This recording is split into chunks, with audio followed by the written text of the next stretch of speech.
Aceh yang dicipta oleh Saudara Fikar Wira.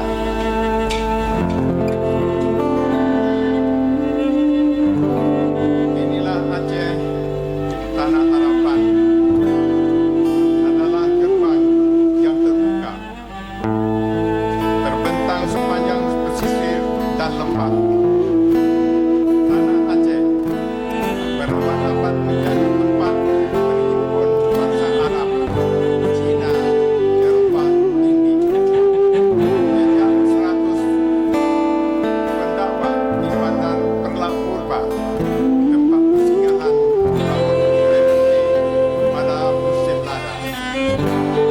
Tanah Aceh menghadap ke timur, kebun sawit yang subur, ibarat emas dan batu bersusun atur.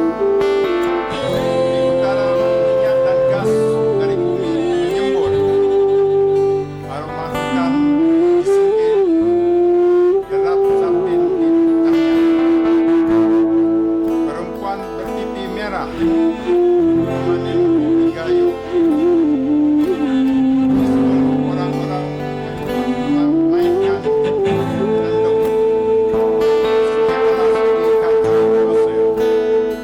Inilah Aceh, tanah harapan.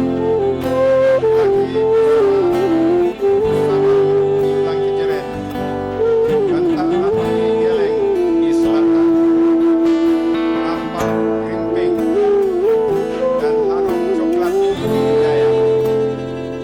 Taman Laut ayam ayam di Aceh Jaya. Inilah Aceh, tanah harapan, gerbang yang terbuka. Nyahlah segala terbuka, di panggung dunia.